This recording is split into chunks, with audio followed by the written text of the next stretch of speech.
Ah, let's see. Hey guys, if you guys can see me, guys, that'll be amazing. They literally just like shut down the stream, guys. They literally just shut down the stream. So that's a little weird.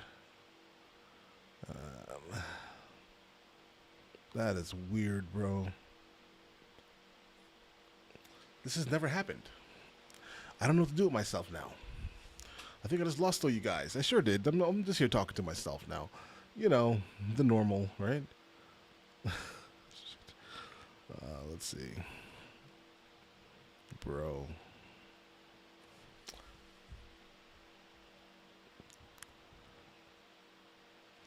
This is highly unfortunate. This is highly, highly, highly unfortunate, guys.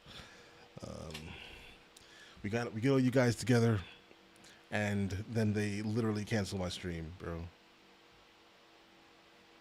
That's crazy, dudes. Hold on, guys. Yeah, dudes, we're back. I cannot even explain what just happened, guys. I've literally never seen this happen before, to me at least, right? It was highly unorthodox. Weirdness, completely. Yeah, dude. Talk to yourself. That should be at least mandatory occasionally, right? Somewhat healthy, I would say.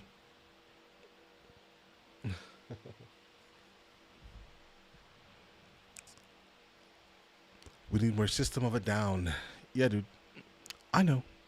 We don't have any. I don't think we have any System coming today. I'm not sure. I think we have some Disturbed coming today, but not System of a Down. We're doing the new what's it called? So we created a new channel, right? And we're gonna be doing the first video on the channel will be System of a Down Toxicity, like the full album review of that. So don't worry, dudes. Don't worry, dudes. We got it. We got it. So we have more System coming. Wait.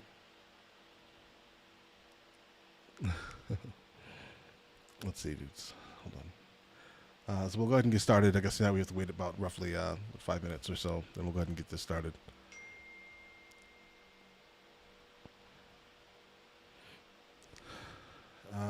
Eat soup, no problem, dude. This is what we do. Wednesday night we do non-music related content on live stream. This is what we do, sir. I'm trying to find the actual link to the new channel. Let's see if we can find it. There's nothing currently on there, but your channel. All right, we're almost back. Don't sign out. Oh my God, you signed out.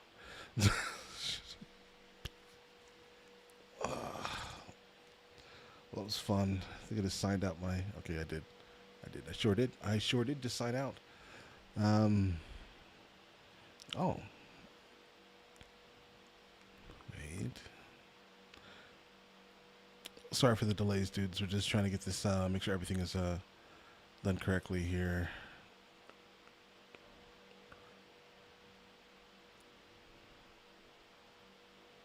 Wow, it's already limited the. Oh, dude. All right. I guess just based off the topic. Good. Pin that. All right. All right. Let's go. Let's see. All right, let's go ahead and just jump into this, guys. Actually, no, we have 20 more seconds or so. You started watching me when I was around 15,000 subs, bro. I appreciate that thoroughly, actually. That wasn't too long ago, actually. All right, I appreciate that for real, for real. All right, let's go ahead and get this started, dudes. 7 of the most shocking mysteries that'll probably never be solved. All right, let's get it.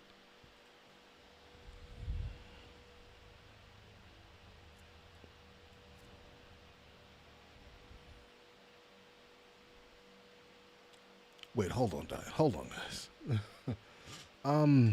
Is the stream like choppy again? Is that what's happening right now, dudes? Let me know in the comments if you guys if this is becoming like a choppy mess again. I would. It looks to be. Oh no, it's back now. It's back now. All right, let's go.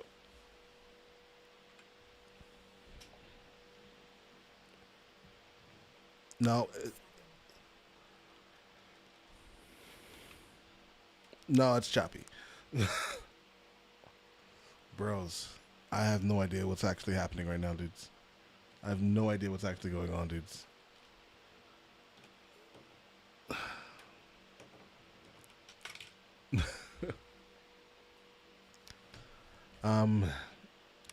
Unfortunately, we may like hold on, it's choppy, but the audio was good, dudes.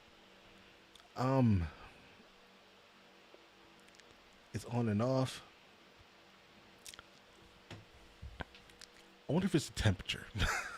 I'm like trying to come up with like all these reasons in the world why this is even existing, but like, bros, I don't even understand why this is even going on, dude. Like I'm getting like error messages, bros. On and off, on and off. Bro. Yeah, Endless River, I appreciate the donation, dude. Cheers, lad. New Orleans. Respect, dude. Respect. wait, dudes, we're back. All right, let's get this started.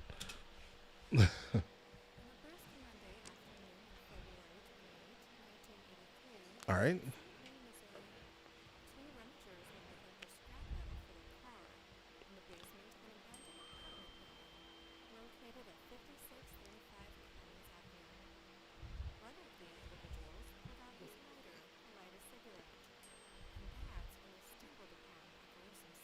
Okay.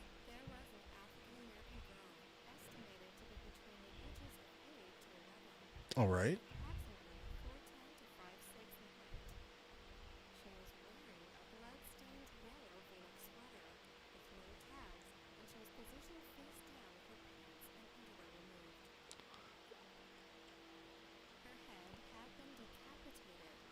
Decapitated.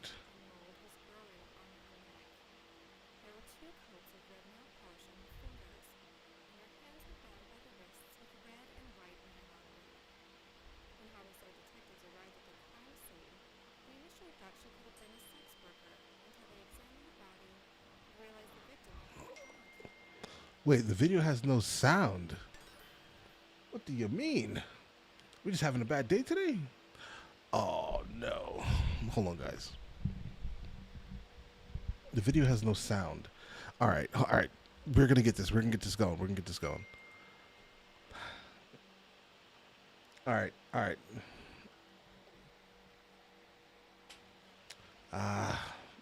We're gonna get this going, guys. Hold on. Display. Desktop audio. Properties. I'm gonna pull it from here. You have sound? Let's check it. On a gruesome. All right, we're good. Apologies, guys. Yeah, YouTube hates me today. YouTube is like, oh, you think you're gonna stream today, right? No, you're not streaming at all today. You asshole. Hey guys, let me know if you hear this. Day afternoon on February 28, 1983, in St. Louis. You guys should have like the full brunt of the sound now. Just let me know if you guys hear that. Apologies, guys. Definitely, this is not normal. All right, this is not normality. Trust me. All right, let's go ahead and start this over again, dudes. Let's get it. Number 7.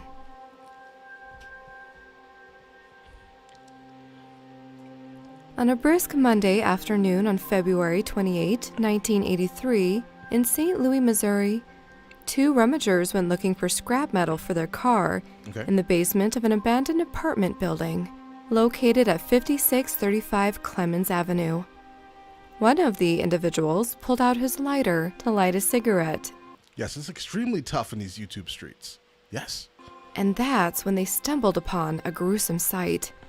There was an African-American girl estimated to be between the ages of 8 to 11 and approximately 4'10" to 5'6" in height. She was wearing a blood-stained yellow V-neck sweater with no tags, and she was positioned face down with her pants and underwear removed. Her head had been decapitated, and mold was growing on her neck. There were 2 coats of red nail polish on her fingers, and her hands were bound by the wrists with red and white nylon rope. When homicide detectives arrived at the crime scene, they initially thought she could have been a sex worker until they examined the body and realized the victim hadn't gone through puberty. They determined she was beheaded elsewhere due to the lack of blood. Beheaded elsewhere. They did find some traces of blood on the side of the walls leading to the basement that indicated she had been carried and her body brushed against it during the process. An autopsy conducted showed she had been raped and her cause of death was by strangulation 3 or 5 days prior to being found. As for the child's head, it was never recovered, despite an extensive search. This hindered the investigation because dental examinations couldn't be provided, nor a facial reconstruction through forensic technology programming. The investigators scoured a list of all children at the surrounding schools, but everyone was accounted for. They proceeded to look through the database of missing children, yet there had been no reports of a young child matching her description being missing. Little Jane Doe's case quickly turned cold, and after 10 months of exhausting all possible leads and nobody coming forward to claim her body, she was buried in December of 1983 at Washington Park Cemetery in Berkeley, Missouri. In June of 2013, investigators exhumed the child's remains with the hope of gathering new forensic evidence. Jane Doe's remains were transported to the St. Louis Medical Examiner's Office, where researchers re-collaborated bone sampling and minerals to attempt to narrow down Okay, this is extremely uncomfortable, okay? This is just, this is terrifying. her native origins based on the water she had drunk. The testing revealed she had spent most of her life in one of the numerous southeastern states, including Georgia, Mississippi, Arkansas, Texas, Tennessee, Florida, Louisiana, and North or Hey guys, if you're just coming in, if you guys can like the stream, that helps a whole lot, all right? South Carolina. Though new scientific testing provided a glimmer of hope to the child's case, the police say it's rather unlikely she will be Hey Carrie, I think they said it was 1983. properly identified unless someone comes forward with vital information. Authorities suspected a family member may be involved due to no reports of a Yeah, exactly. Like my first thought was, obviously, if no one is stepping up, it most likely was a family member, without a doubt. This is how this is working in my head, at least. Most likely a parent is what I'm going to go ahead and speculate. Definitely a parent, at least. Let's go. a child being reported missing. But considering they were unable to determine where she was from, that theory was hard to substantiate. Little Jane Doe's case has never been solved. Number 6. Damn, dude. Okay, a village. The 1987 disappearance of an entire village in Shaanxi province in the Kunling Mountains is a story that is not exactly one about murder, but a mystery case that is still making its rounds in Chinese media. See, what's interesting about when the concept of hearing about like disappearing villages, right? Like, I live in Spain, right? So like, there are many villages here for sale, by the way, for sale, where no one lives in at all. It's just like old structures still there, right? But no one lives there. A lot of it had to do with what? Opportunity, or lack of opportunity. You know what I'm saying? So like, I don't know. When it comes to like disappearing villagers and things like that, I always think that first before I think of anything like, ominous in a sense, right? According to the local reports, it was a matter of one night when not only all thousands some people in the small Quinlan village, but also their cats, dogs. I definitely agree with you, Carrie. Definitely. Now, like modern day times, it would probably be really easy to find like that specific thing right now. And livestock all had left without a trace. The story goes that various people had spotted unidentified flying objects above the village, a story that was later banned by the Chinese Communist authorities, How does the story get banned? who codenamed the incident the Night Cat Incident. The Night Cat. Some say the incident related to a top-secret affair for which the villagers were displaced and told not to disclose the classified information to others. This corresponds with an older nearby villager who told reporters there were army troops in the vicinity that night, allegedly to transfer people to other places. In the end, it is unclear what is true and what is not true. Fred Barnes, I agree. Towns do die, but overnight, I agree. All right? That does make sense because, like, yeah, you're right. No one's just going to all leave at the same, well, I don't know. They're not going to all leave at the same exact time. That's the part that's, like, worrisome, right? About this story, almost turning it into a folktale of which the facts are unclear. Yeah, Carrie, they're literally selling, like super old homes in Italy for like $1 right now, but they're not really $1. That's just your bid basically, and you'll have to put in like maybe $100,000 just to actually make the house like livable. The village is still abandoned In Italy. to this day. Number 5.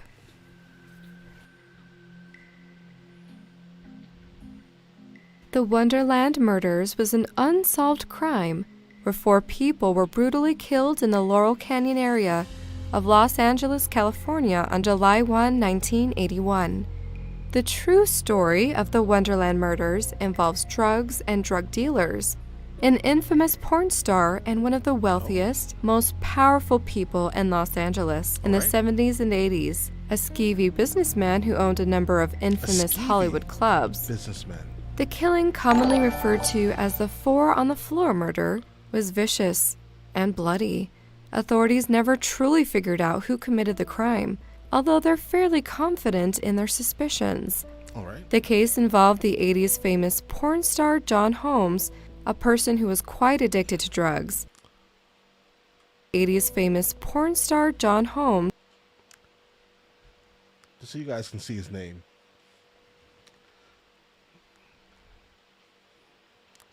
That name is legendary, sir.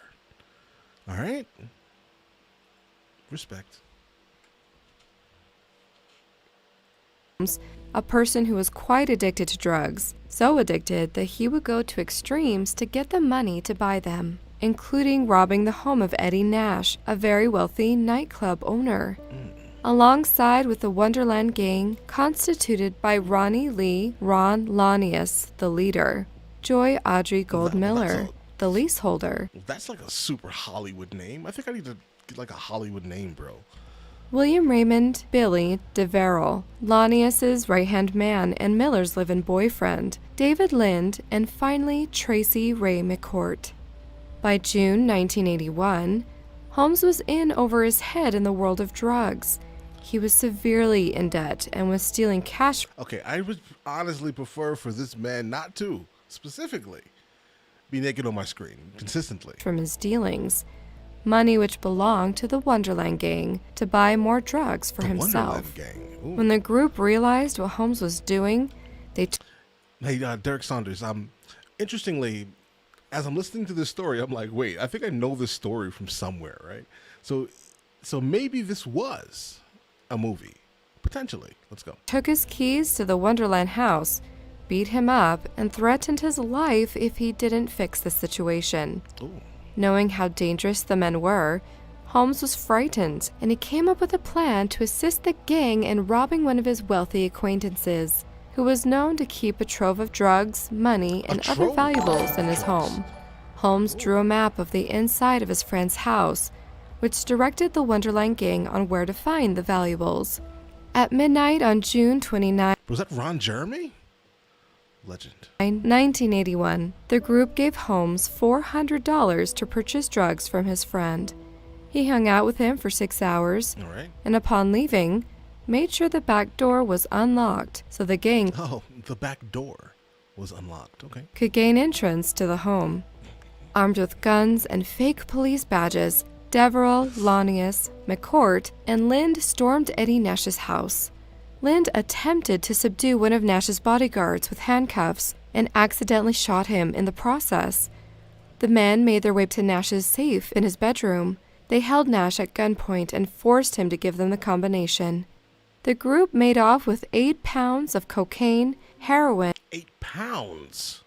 5,000 quaaludes, jewelry, Was that for Bill Cosby? Quaaludes? That had to be for Bill Cosby, bro. guns, and over $100,000 in cash. Eddie Nash, however, believed that the Wonderland gang and John Holmes was involved in the robbery, and there are rumors that the group was seen using some of his jewelry.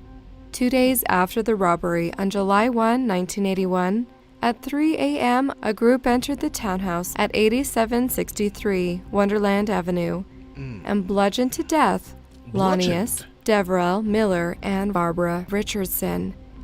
The weapons were believed to be hammers and striated metal pipes. Striated? Ron Lanius' wife Susan suffered severe brain damage in the attack, but ultimately survived and recovered. Although she was left with permanent amnesia regarding the night of her attack, had to have part of her skull surgically removed, and lost part of one finger. Neither Lind nor McCourt was present for the attack. Though there were people hearing screams during that night, the bodies were only found in the morning by furniture movers after hearing Susan's moaning. It is believed that some neighbors went inside the house after the murder and saw the bodies but never called the police. Instead, they stole drugs and some valuable items from the house, and for this reason, the crime scene was heavily contaminated. When Oh, my pleasure completely, Dakota. police entered the home at Wonderland Avenue, the veteran officers of the LAPD were so shocked that they began calling them the 4 on the floor murders. The Four on crime the wasn't floor. called the Wonderland murders until after the media got a hold of the news. They began videotaping as they walked through the house during their investigation. The house was ransacked. Many of the beds and floors were covered with books, Brian, most likely he did. Yes? Third leg and all. papers, drawers, clothes, and even tools. The lights and televisions were left on, giving the scene of an eerie look. There were drug paraphernalia all through the house, on nightstands and tables. There was blood splatter soaked into the beds, carpet, and walls. All of the bodies were left either in the beds or on the floors where they died. The video footage was later used in court. The video shows Barbara Richardson first, whose head was covered and soaking in a puddle of blood. Barbara was still wrapped in a blanket on the floor just beside the couch. It appears as if she had just rolled off the couch during the attack. Ron Lanius, who was still on the bed, covered up, was also covered in blood and unrecognizable. Susan Lanius was removed and rushed to the hospital before the video footage began, but the video shows the blood-stained wall where she was found in the room with Ron. Billy, Deverell, and Joy Miller were found in another room. Joy was on the bed, but the room was ransacked so badly that her body was covered with the debris. Billy was against the wall, also soaked in his own blood. The cause of death was blunt force trauma. So we're just gonna play. I guess so. So the cops are just playing along with the fact that this is unsolved, bro. You kind of already know who did it, right? So what's happening here? The victims I'm hearing the story, and I'm pretty sure the guy, you know, the guy with the third leg, right, is the guy who beat them to death, bro. Honestly, this has to be. Come on. faces were beaten so badly that fingerprints were used to determine identity. In March 1982, John Holmes was arrested and charged with 4 counts of murder. You see? He spent almost 4 months in jail, but by June 25, 1982, he was found not guilty and was acquitted of all charges. Explain. In 1988, police were still working on the case and knew Holmes was a part of the Wonderland killings. By that time, Holmes, who suffered from AIDS, was terminally ill. Investigators went to the hospital where Holmes was staying and attempted to get a confession. Their efforts proved fruitless, as Holmes was still uninterested in helping them close the case. Holmes died on March 13, 1988, at the age of 43. Eddie Nash was tried for the Wonderland murders in 1991, but was acquitted. He denied having any involvement in the Wonderland killings, aside from sending people to the house to retrieve his stolen property. Although police were never officially able to prove that Nash was responsible for the Wonderland murders, he was a primary suspect. Authorities never discovered who exactly Yeah, I don't think that guy actually was one of the guys who went into the house, though, dudes. committed the crime. Number 4. Okay. Let's get it. On the night of January 10, 1996, Dayo Aking fought with her roommates after they were punished regarding electronic equipment use.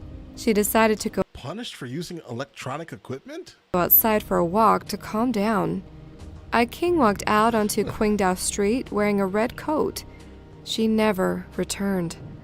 On Okay. January 19, after some heavy snow in Nanjing, a woman cleaning the road found a bag filled with 500 pieces of what she believed to be leftover animal meat slices. She took the bag home to wash the meat, but promptly called the police after discovering 3 human fingers in the bag. She was about to eat that little girl? By the time she'd called the police, they'd been alerted about 4 other black bags in Nanjing Oh containing my. human remains. Oh my. It was Listen, first of all, how do you find some meat on the street, right? And there's different circumstances, I'm sure, for everybody, bro. But like, listen, if you find a bag of meat sitting on the street, right, you should probably not try to go home and cook soup with it, bro. Right? We should try not to do that, right? No mystery meat. You don't know what animal it is. Then you find fingers in your soup? determined that the human remains were those of Dayo Hey guys, if you're just coming in, if you guys can go ahead and like the stream, that helps a whole lot, all right? Aking. After further searches, Aking's remains were found in the area. She had been cut into over 2,000 pieces. Is that literally the girl that was? Is that what? Excuse me? Cut into 200 pieces? Like, is that like the real image? Because I hope that's not what I'm looking at. Because I'm disturbed currently. Strangely, her heart, liver, and spleen were missing. Her head and some other parts of her body had been boiled. Boiled. The bags had the words Shanghai and landscapes of Guilin printed on them. There were no clues as to who the perpetrator of the crime was. To this day, even after an extensive search, the police have not found the perpetrator of the crime. The popular web sleuth theory in China is that she was killed for black market organ harvesting. There was a historic intestine transplant surgery that matches with the timeline of the murder. Furthermore, the fact she was boiled would eliminate the traces of anesthesia. The doctor who performed the transplant committed suicide at the age of 85. Many people think the guilt of what he did caused him to take his own life. This theory has never been proven.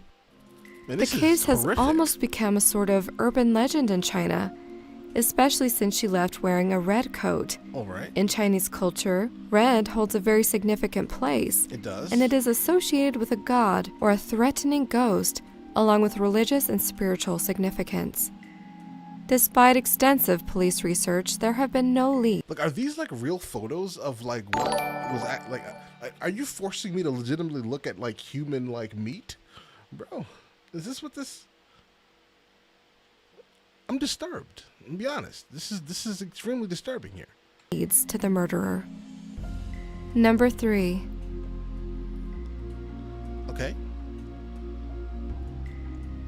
On that Saturday, October 22, 1966, then 17-year-old Jeanette Sims had been babysitting for a family that attended the Florida State football game. When the game ended and the family returned, she returned home with no one there to welcome her. Although the television was on, when she returned to her family's Muriel Court home, no one was gathered watching it as she expected. She began walking through the house looking for them, and eventually entered her parents' bedroom. Sims found her father, Dr. Robert Sims, 42, lying atop the flowered bedspread, bound, blindfolded, and shot once in the head.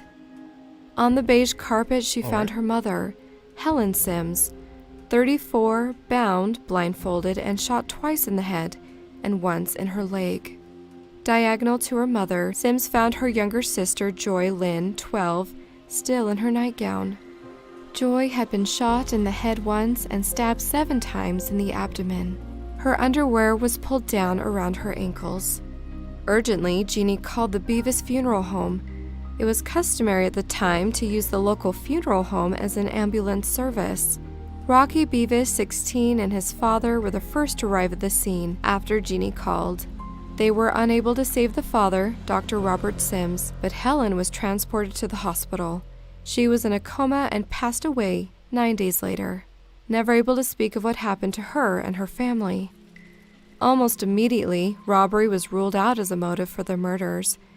Yeah, feels like a hit for real, Dakota. There was no evidence of anything being moved around or stolen.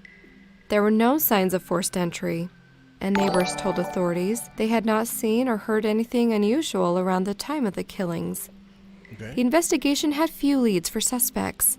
Police searched the area surrounding the house and even drained a pond in search of the murder weapon or other evidence. The case has never been solved. Drained a pond. Although it's been reopened numerous times. The Sims family was admired by their community, and people were shaken to their core upon hearing of the murders. They were respected people and a close-knit family. Robert Sims was the director of data processing for the Florida Department of Education, and his wife, Helen, the former secretary at First Baptist Church of Tallahassee. The family was buried at Hebron Baptist Church Cemetery in Mississippi. There had been multiple persons of interest over the years, including a pastor that Helen Sims quit working for a short time before the murders, a teenager who lived around the corner and committed a grisly murder years later, and a teen couple with specific case knowledge that was never made public. But there is no evidence that can link them to the murders. The case remains unsolved to this day. Wow. Number 2. Yeah, that one is pretty horrific. Absolutely horrific. It does feel like some type of like hit, but Fred, you're right, but not like a very professional hit, right? Definitely not a very professional one, but definitely feels like that was like preordained in a sense, right?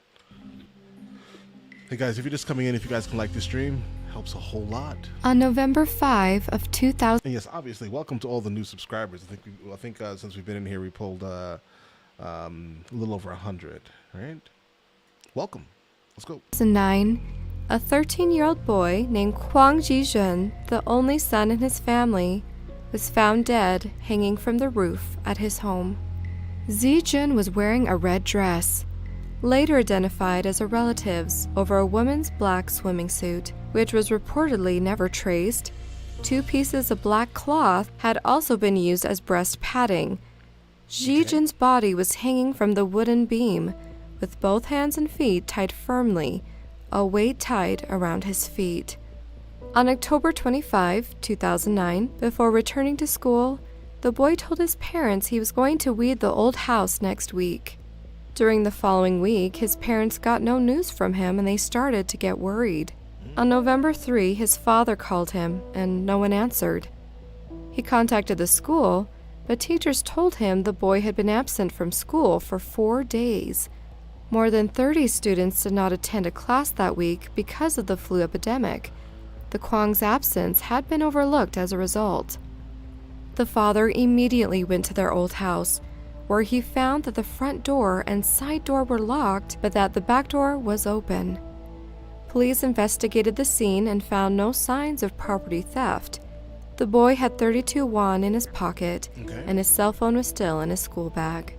In December of 2009, Chongqing police said they ruled out the possibility of murder or suicide after an investigation. Kwang Ji-jun was reportedly determined to have been killed accidentally. Accidentally? Explain. Yeah, Fred. This is the second, I think the third one that's going on in China, bro. I don't definitely see how this is an accident, because the feet were tied with like a weight. So how can this be an accident? They allegedly told the father that his son was accidentally killed in some kind of game involving superstition, which did not constitute a crime. Some bizarre details in this case include that the boy had a small hole in his forehead when his body was found, and that the rope around his hands and feet was tied professionally with 12 loops. Oh. Medical examiners ruled Accidentally tied professionally with 12 loops. That the boy had died on November 3 or 4 due to asphyxia. There are many theories and speculations online regarding this case.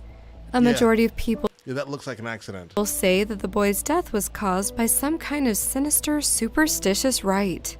Others connect it to a dream the mother told reporters she previously had about a tall man wearing a hat and carrying a bag going into the back door of their old house. A villager later said they had seen a stranger in the area with a hat and a large bag. Police declined to investigate further. On Jihu, a popular Q&A site where amateur sleuths and conspiracy theorists frequently pool their insight, the most popular opinion is that the teenage Ji-jun had a secret sadomasochism fetish and had died of sexual asphyxia. Another tenuous theory held that Kwang's mother's first husband and eldest son had conspired to kill the boy in revenge over a dispute. However, police that sounds plausible. Insisted the pair had an alibi. Some had tried to connect the case to those of other children who have allegedly died in strange and similar circumstances, including a 5-year-old girl found hanging from a telegraph line in Zhejiang in 2010. She was rumored to be the 8th child in that country, surnamed Kai, whose bizarre and otherwise inexplicable demise had also been ruled accidental. So they're basically just hunting this people by the name of Kai, right? Bro, I know a Kai. Well, I know of a Kai, right? I know of a Kai, right? Bring back Kai, okay? If you know what that means, you know what that means. But bring back Kai. Let's go.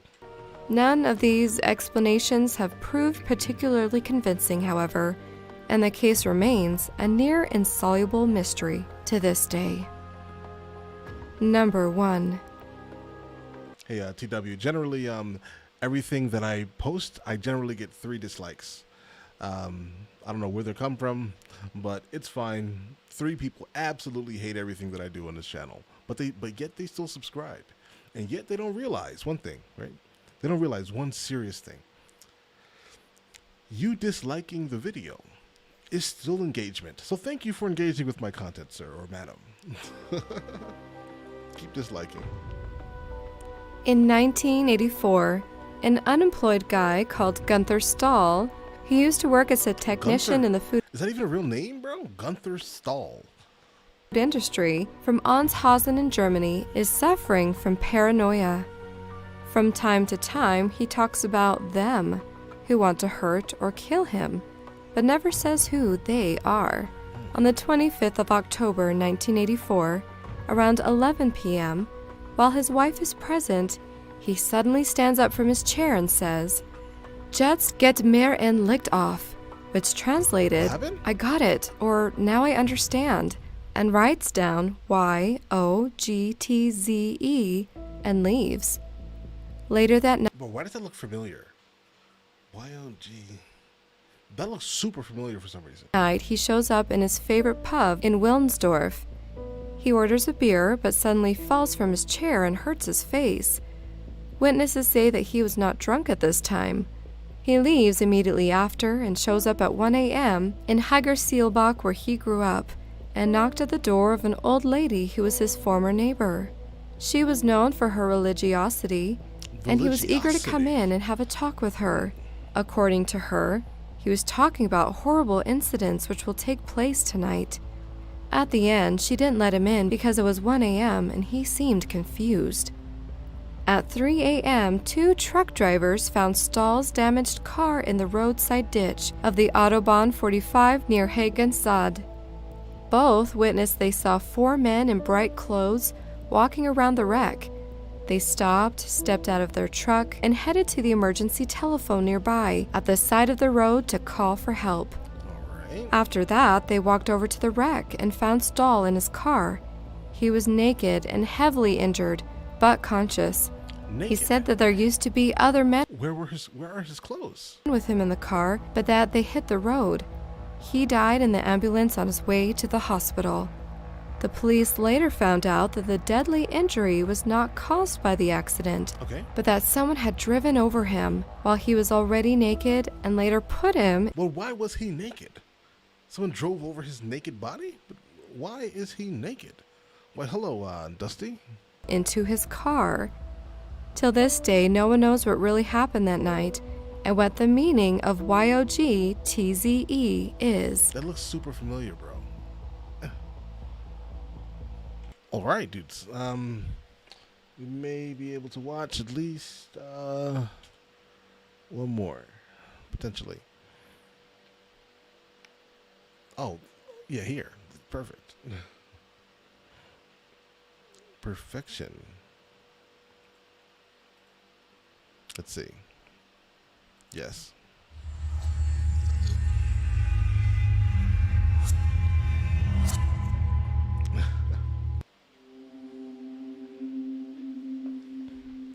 Mysteries that have finally been solved. All right. Number 7.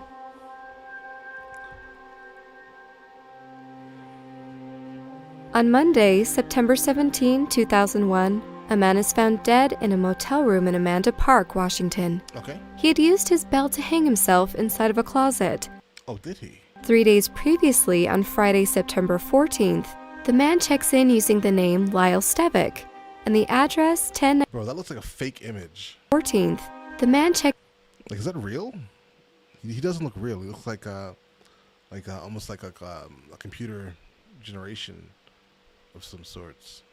Checks in using the name Lyle Stevik and the address 1019 South Progress Avenue, Meridian, Idaho. Hey, we have more ASAP coming. We have Pizza Alley coming soon. Summer Poop. Just my PayPal in the description, dude. Just leave whatever you want me to do in the notes, dude. He arrives at the same time as buses stop outside the motel, but nobody is certain how Lyle traveled there. He is given the key to room 8, but returns an hour later to complain about noise from a nearby trailer park. The motel clerk describes Lyle as giving off bad vibes, being spaced, and making her feel nervous. He is given the key to room 5. The following day, Saturday the 15th, numerous people noticed Lyle pacing up and down the highway, which suggests he may have looked like he was anticipating someone or something to arrive. Lyle spent 3 nights in the room. The only maid at the motel, Maricela, cleaned his room on Saturday, September 15th, and when Yeah, Carrie. Yeah, that's exactly what it looks like. It looks like they aged the image potentially, right? Because it definitely looks awkward. went back on Sunday to clean it again. However, this time, Lyle barely opened the door and turned down maid service. Maricela later told her daughter that she heard voices coming from Lyle's room and was certain it was not the television.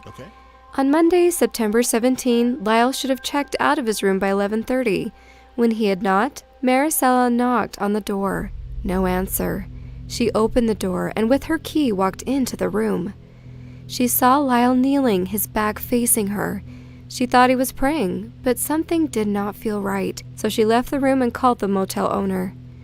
When law enforcement arrived, they discovered a folded comment card with "for the room" written on it. Inside there was $160. They found a crumpled piece of paper on which suicide was written in all caps. A Gideon Bible was bookmarked to John 12:33. Okay. This, he said, signifying what death he should die. But what Hey guys, if you're just coming in, if you guys can go ahead and hit the like button, that helps a whole lot, alright? police didn't find is where the mystery lies. Stevik left no ID. Running his DNA, dental information, and fingerprints through law enforcement databases yielded nothing. Lyle Stevik appeared in no phone directory, search engine, electoral roll, or census, except a character named Lyle Stevik from a novel by Joyce Carol Oates entitled You Must Remember This. So he doesn't exist. Also, the address Lyle gives on check-in belongs to the Best Western Rama Inn in Meridian, Idaho. The hotel was located, but none of the staff members recognized the deceased. Eventually, the Stevik case went cold. Right. Almost 17 years later, on May 8th, 2018, it was announced by the Grays. Yeah, I agree. They could have told me, hey, listen, guys, the real images are going to be shown here. Then I would have been like, I don't know. But, you know. Harbor Sheriff's Office that Lyle Stevik had been identified through DNA analysis in comparison with genetic relatives performed by the DNA Doe Project. He was from Alameda County, California, and was 25 years old at the time of death. The Grays Harbor County Sheriff's Office notified his family, who had believed him to be alive and assumed he did not want to associate with his family. Oh. His family had a set of his fingerprints that were taken in grade school as part of a children's identification program. Yep. The sheriff's I remember that program. I did that. department compared those prints with the post-mortem prints taken in 2001 and made a positive identification. His family has chosen not to identify him publicly. Right. Number 6. Wow, dude.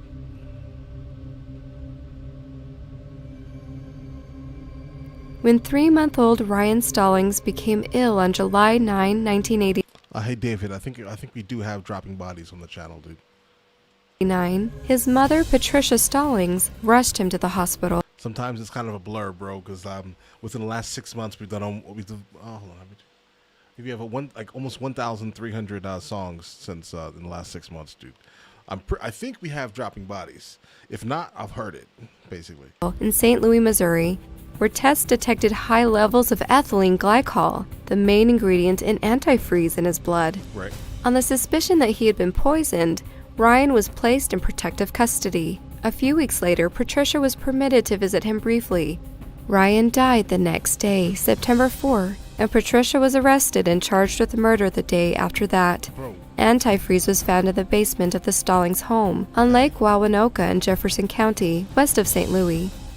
At the time of her arrest, Patricia was pregnant. In February 1990, she gave birth to her second son, whom his parents named David Jr. Like his brother, David Jr. was placed in protective custody, where, even though he had no contact with Patricia, high levels of ethylene glycol were detected in his blood. His condition was diagnosed not as poisoning, but as methylmalonic acidemia, or MMA, a rare genetic disorder that in all likelihood had claimed his brother's life. The significance of that seemed obvious, but Patricia's lawyer failed to present evidence regarding MMA at her 1991 jury trial. The jury found Patricia guilty and sentenced her to life in prison without parole. On May 8, 1991, the Stallings case was featured on Unsolved Mysteries, which William S. Sly, professor and chairman of the Department of Biochemistry and Molecular Biology, happened to see. Sly conducted additional tests on Ryan's blood, confirming that he died of MMA, not poisoning.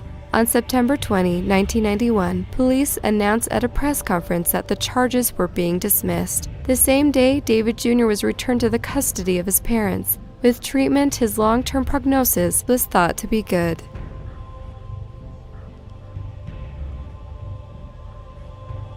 Number 5.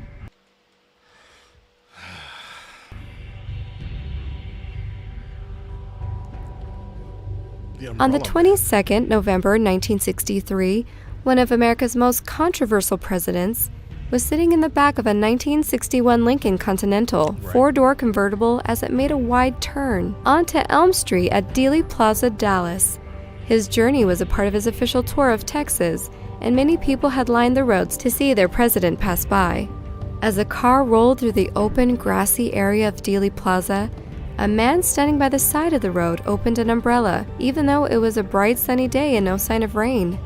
Seconds later, John F. Kennedy was shot and killed, becoming the 4th United States president to be assassinated. As the motorcade accelerated away and raced for Parkland Memorial Hospital, the umbrella man stood motionless for a few moments, calmly closed his umbrella and sat down on the pavement. For a few moments, he spoke to another mysterious man before coolly walking away in the direction of the Texas Book Depository, the building from where Lee Harvey Oswald had allegedly fired the shots that killed Kennedy. All of this has been recorded on film. Most believe he was part of the conspiracy and was there to signal the shooters. Others Yep, that's what it sounds like, for sure. suspected that he might actually be an assassin himself, firing a poisoned dart gun concealed in his parasol. 15 years later, in 1978, a man named Louis Stephen Witt came forward claiming to be the Umbrella Man. He even claimed that he still had the umbrella in question. Witt claimed that he purchased the umbrella simply to annoy Kennedy. What?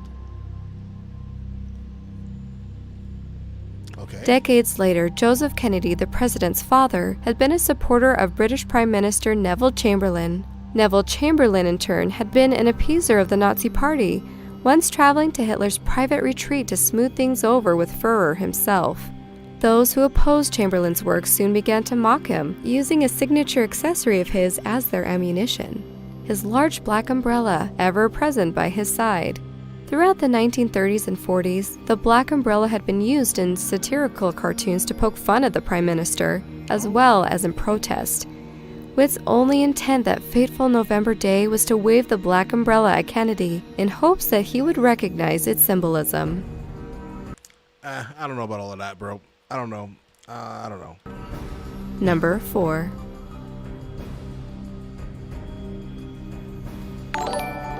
On August 13, 1991, 48-year-old Pearl Bruns disappeared in her home in South Portland, Yeah, I don't think that Kennedy was annoyed by umbrellas. Exactly. in Maine. Her daughter from one of her last marriages reported her missing.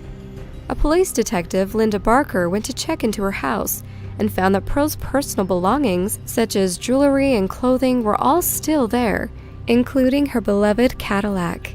There was no evidence that Pearl had gone anywhere. In Pearl's bedroom, she found a partially packed suitcase with high-velocity impact blood splatter on it. When she searched even further, she found traces of blood in the bathroom, in the hallway, in the kitchen, and leading her outside to the cellar. There she found traces of blood on the cellar steps. She followed them down into the cellar, where she found dirt that had been disturbed. Police began to excavate the cellar with shovels but found nothing. It seems that they had hit a dead end. Police questioned Pearl's fourth husband, Bill. He said that he had a fight with Pearl on the night of August 11 when he had left to pick up Chinese food. When he returned, Pearl was gone. On September 28, 1991, a hiker found Pearl's purse along a trail in New Hampshire, 200 miles away. Inside was her driver's license and her pocketbook with cash. Yeah, but how did she get there? Police set out to search her home once more. On the second search, a trained cadaver dog was brought in. It wasn't long before the dog laid on a space he believed a body was buried. Once again, police dug, and once again, nothing was recovered. Not wanting to let this one Maybe the body was moved. slip through, police issued another warrant, this time using luminol to aid their search. When the luminol was applied in Bruns' home, blood had been splattered everywhere.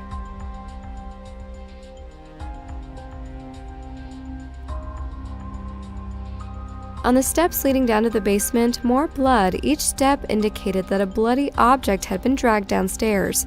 At The body? the bottom of the stairs, some 4 feet across, was a large blood stain. Most alarming was the blood stain was found in a 38 by 25 foot dirt crawl space. On the dirt floor was a blood stain of a human body, the same height as Pearl Bruns. 13 months after Pearl's disappearance, the Bruns residence is searched once more, this time with a forensic tool, ground-penetrating radar. Geophysicist Scott Calkin takes a reading on the Bruns cellar and finds an anomaly. He had found consistent reflectors along the basement floor, except for one blank space. The blank space on the reading can mean one of two things: a disturbance in the soil or something buried underneath that's absorbing the radar energy. Either way, in order to learn what the anomaly was, they'd have to dig. Investigators began to excavate. They dug a few shovelfuls, and at one point in time, a plastic bag was struck. It was buried 2 feet below the surface, which turned out to be a head and case in the plastic bag. It was a badly decomposed human body. The individual was wearing a wristwatch with Pearl's name engraved on the face and had pink shoelaces, like the ones Pearl was last seen wearing. The autopsy report shows she had been struck in the head 3 times by a fist and bled to death. Bill ultimately pleaded guilty to manslaughter and was sentenced to 15 years. It was later learned through medical records that Pearl had been recently diagnosed with terminal cancer and had less than 6 months to live. Number Wow. 3.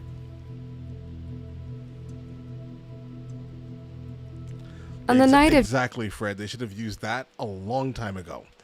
They would have figured that out a lot sooner. June 22, 1987, 16-year-old Kari Lynn Nixon left her home to run an errand for her dad at around 9:30 p.m. She bought some groceries at a nearby store and left at around 9:55 p.m. She exchanged greetings with a neighbor at around 10:05 p.m. 5 minutes later, a group of teenagers walked down the street, but Kari was not there. Somehow, she disappeared within just 700 feet of her home. The next day, a massive search began for Kari. However, no trace of her was found.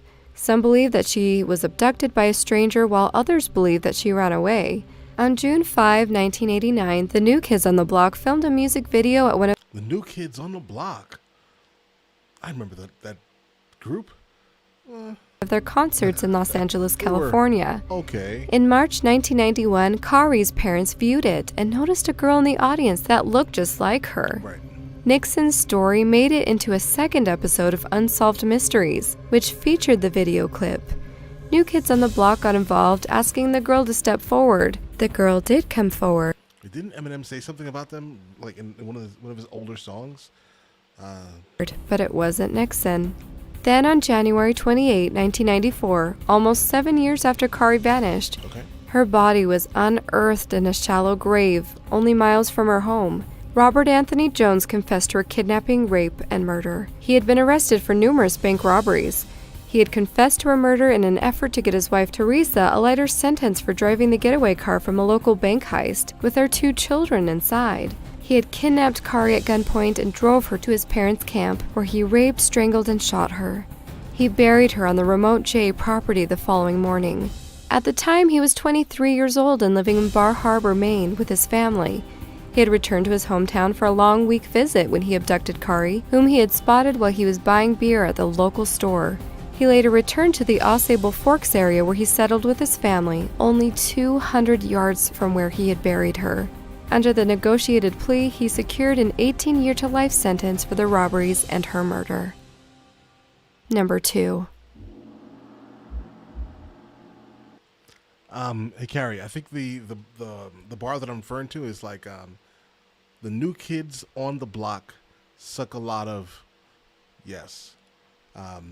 Boy, I think Eminem was like boy bands or some shit like that make me sick or something. I cannot remember the exact bar, but I'm almost positive he said New Kids on the Block.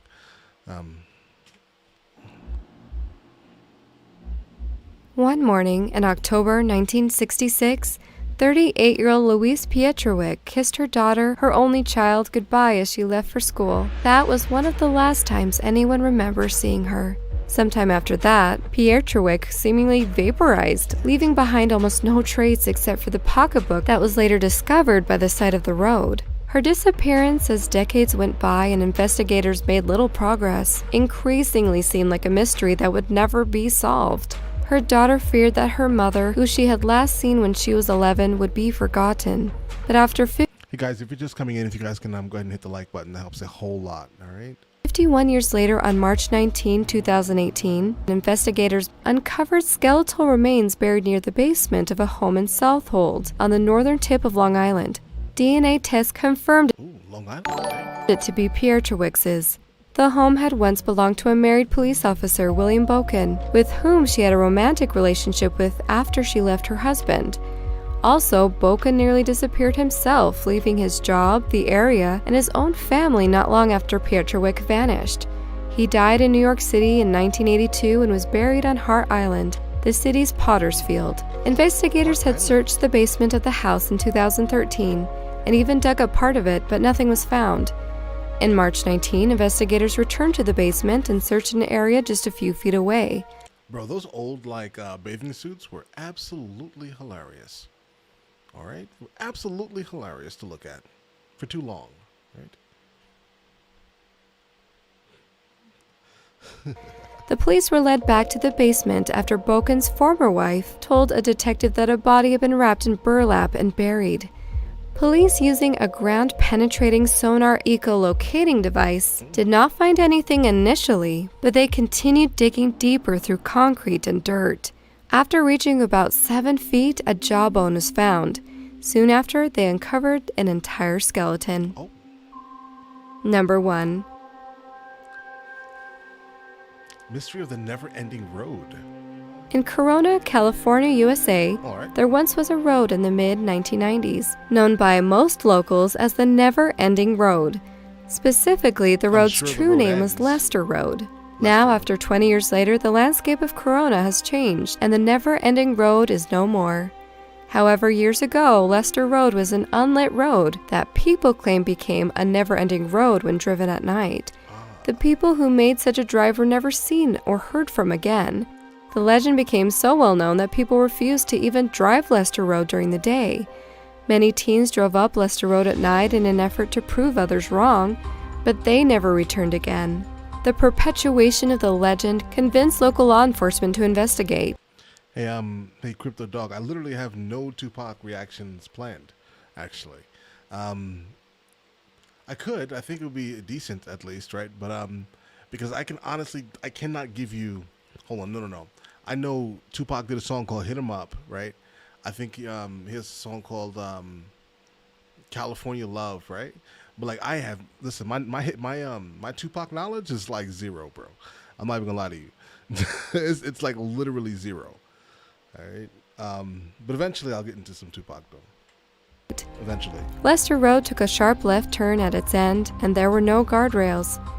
Beyond the curve lay a canyon, and on the other side of the canyon was another road that lined up so well with Lester Road that when viewed from the correct angle, especially at night, the canyon vanished from sight, and the road seemed to continue on up and over the hill on the other side of the canyon. Upon investigation of the canyon, dozens of cars were found, fallen to their doom, with the decomposing bodies of the victims still strapped to their seats.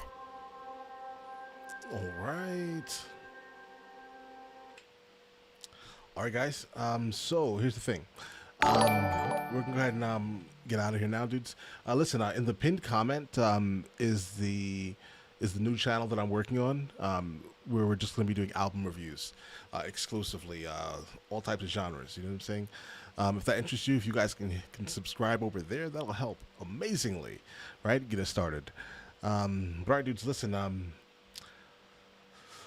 good times, yes. And we're gonna go ahead and go now, dudes. So we can go, so we can get some content out to you guys today, right? All of you guys have an amazing day. Definitely thank you for hanging out with me, and I'll catch you guys a little later, dudes. Probably in like an hour we'll start uploading.